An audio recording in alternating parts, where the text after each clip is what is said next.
Are you a console fan? Yeah! Are you ready to fight in the console Tyson? Yeah! Are you ready to breed with moe anime girls for your console? Yeah! Wait, what? Then soldier, your first mission is to review Neptunia Sister vs. Sister for the PlayStation 5. It's the latest game in Compile Heart's Neptunia series and a direct sequel to 2015's Neptunia 7. This mission isn't going to clear itself, so make sure you subscribe to the channel and hit the bell as well for notifications on future videos. It's time to move out. And now back to Sister Sister, here on Disney Channel. Neptunia has been around since 2010 and has become Compile Heart's flagship franchise. It's a series about moe girls who represent various game platforms, companies, and series. It's a fun concept that led to many games, spin-offs, crossovers, and even an anime. My only experience with the series besides this title was 2021's Neptunia Cross Senran Kagura, which I reviewed and thought was resoundingly boring. So keep that in mind, I'm reviewing this game as a relative newcomer to the series. From what I've read online, people enjoy the characters and world of Neptunia, not so much the gameplay. Maybe Sister vs. Sister will entice me to check out the other games in the series. First things first, I want to talk about the presentation, and it is not good. The dungeons are all very bare bones, the animations are stiff, and there isn't a whole lot of color in the world. It honestly looks like a budget PS2 game that got dusted off for a re-release. The music is also forgettable. I'm pretty sure I'm using something better for the background of this video. I know some people will say that these games are made with a small budget or whatever. As someone who is new to the series, it comes across as a bad first impression. It's like dressing like this for your job interview. What the heck, man? My fit's fire tonight! The one thing I will say is that there were no performance issues. If you see any issues, that was with my capture equipment, not the game. The star of the show is Nep Gear, who is supposed to represent the Game Gear, and if she was based on the Game Gear, she'd be a lot thicker than that. She's joined by Ram and Rom, not to be confused with Ramrod, who represent the 3DS. The main girls are investigating something, but get thrown into a cryogenic pod, not unlike Fry from Futurama. Icy wiener? Oh, crud. I always thought by this point in my life, I'd be the one making the crank calls. They wake up 2 years into the future, where in the land of game industry, something called the trendy outbreaks have been hitting the land, keeping people inside. Nepgear must find her lost sisters and find the truth behind the trendy outbreaks. Sounds a bit heavy, but it doesn't take itself too seriously. It's just moe girls talking. It's not like Sonic Adventure 2 where you have Shadow say weapons of mass destruction with the pretentiousness of a Christopher Nolan film. For the most part, it's Nepgear and friends trying to hang out and reunite the squad. And I think for people who are into these kinds of games, that's probably what they were looking for. Personally, I'm not much into moe girls. I like my women like I like my milkshakes. Thick and ready to take advantage of me when I'm very vulnerable in life. For the record, outside of the character designs, there isn't too much fan service in this title, and I definitely feel like that was a deliberate choice on Compile's end. So if you want to crank your hog, guess what? The internet is there with plenty of free lewd images to enjoy. Like I said, I am coming into this game as a relative newcomer, but I could get a feel for the plot and characters without much issue. I did get a feel for each character, their personalities, and their relationships to each other. It helps that the visual novel segments are fully voiced. The writing also really fleshes out everybody. Everybody has their own quirks, like the girl that represents Higurashi is always trying to kidnap Ram and Rom because they are cute. You know things have gone out of hand if the Toho girl has to rein you in. I'm not much of a fan of visual novel games because I feel like I could read a manga and get the same experience. And for a game about games essentially, it doesn't utilize the medium of games to tell a story that well. Like maybe if there were dialogue trees or maybe if there were hidden events in the dungeons that you had to find. Take for example the Sakura Wars games. Those titles are visual novels. However, you have to quickly pick your dialogue options to get the best endings, and you can explore the game world to interact with other characters and deepen your relationships. You play the game as a game and you get rewarded. In Neptunia, you just watch the cutscenes play out or read the text log. That's not a game to me, that's just an anime with no animation, also known as One Punch Man Season 2. Hell, Neptunia just tells you where an event happens. It's like the puzzle being, hit the switch and something happens. That's not rewarding. The closest thing this title has to dialogue trees is if you like the wrong things on the in-game version of Twitter. If you like the wrong things, your friends call you out on it. Make of that what you will.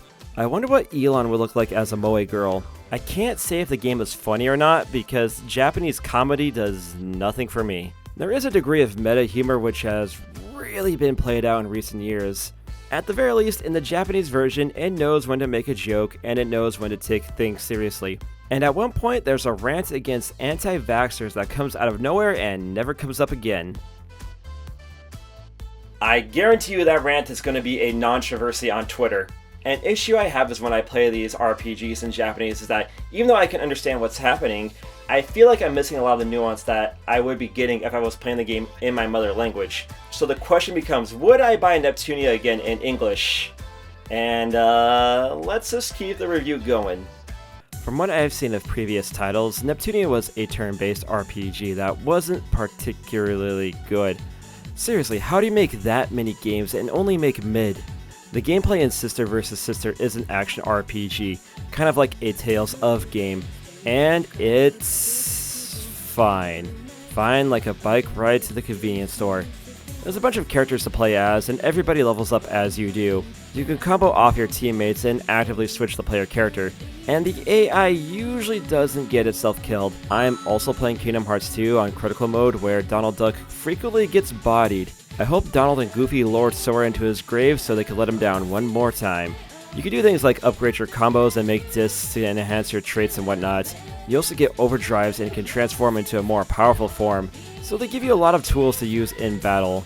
But all you need are basic combos, know how to use your items, and keep up with weapon upgrades. And don't run away from each battle like Chris Chan from her court date. Do those things and you'll be okay. And I will say, this game didn't cheese me off.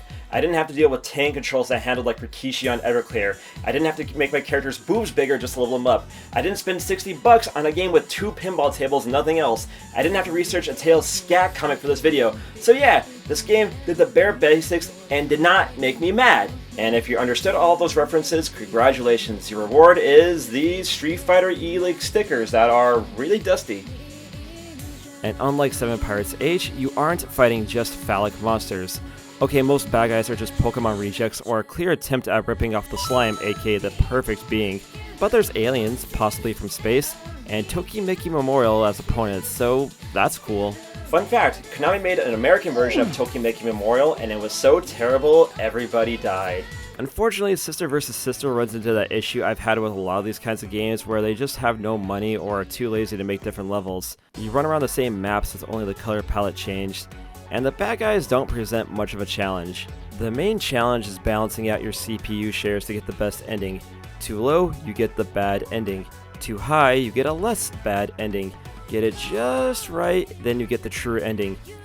In between that, there's a lot of visual novel storytelling and button mashing gameplay. And all of it is really boring. And I cannot stress it enough that this game is insanely boring. When I am falling asleep with the controller in my hand during a combat section, you messed up. There's little challenge in the action segments, and I swear this game is like 75% cutscenes to 25% gameplay. I eventually asked myself, if I'm rushing through both the story and gameplay just to review this title, then am I having a good time with this title? And the answer is a big, fat no! For a series that's been around for over 10 years and has had this many titles and a 7-year gap in between releases, the best they made was an RPG that would have been laughed out of the Sega Dreamcast. And I'm pretty sure the only reason why this series exists is because someone wanted to bang their Sega Dreamcast without getting their man cream on the laser, unlike that Brazilian kid. So that's my review of Neptunia Sister vs. Sister finished, and if you couldn't tell, I didn't like this game very much.